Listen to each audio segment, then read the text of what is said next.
आणि माझा हा पहिल्यांदा मी इथे आलेलो आहे। तर मी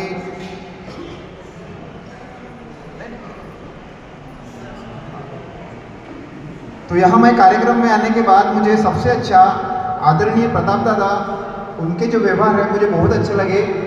आज तक ऐसे जो भला मानुष जिसको बोलते हैं मन से, ऐसे व्यक्ति मैंने पहली बार देखा है जिन्होंने आज हम खेती की विजिट किया है, किसी को कोई खाने से मना नहीं किया है और इतनी अच्छी व्यवस्था यहाँ पे की है। मैं उनसे दिल से प्रणाम करता हूँ। धन्यवाद। भारत माता की।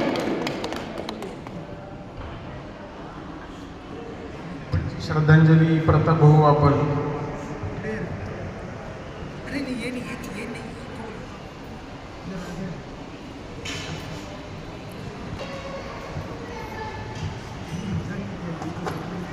श्रद्धांजली वाहनं म्हणजे काय त्यांच्या विचारावरती आपण चालू असं शाब्दिक बोलून दाखवणं म्हणजे श्रद्धांजली नाही लक्षात ठेवणं।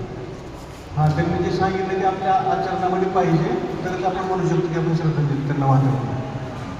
पहिल्यांदा स्वदेशीचा अर्थ समजून घ्या। मी सांगतो काय ते, जी वस्तू आपल्या शेजाऱ्याकडे मिळत असेल ती वस्तू जर आपण पलीकडल्या गल्लीतनं खरेदी केली ना तर ती विदेशी वस्तू असते।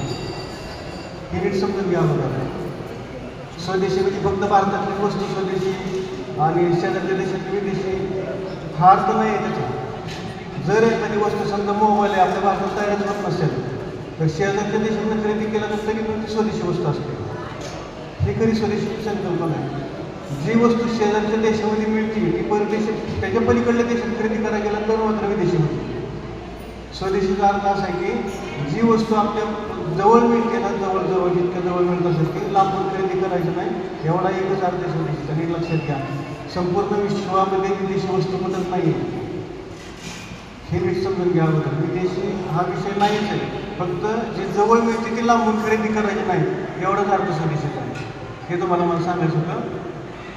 तर महत्त्वाचा विषय काय आहे की जे आपल्या शरीराला आनंद देणार आहे का कुठली पण गोष्ट असेल तर कुणाचं नुकसान करणार नाही दुनियामध्ये अशी कोणतीही वस्तू आपल्यासाठी स्वदेशी चांगली म्हणून समजायची। एवढंच आपल्याला काम करायचं आहे। राजूबाईंच्या विचाराने प्रेरित होणार म्हणजे ते त्यांची व्यक्तीनंच मंत्रमुक्त करणार आहे। एकदा ऐकलं की तो माणूस पागल होऊन जातो त्यांच्यासाठी। ज्यांनी राजूबाईंना बघितलं नाहीत अशी पण माणसं आता सध्या येतात माझ्याकडे भरपूर लोक की राजूबाईंचं व्याख्यान ऐकलं ना मी प्रेरित झालो ना, आता आम्हाला गाव आदर्श बनवायचं, हे करायचं ते करायचं।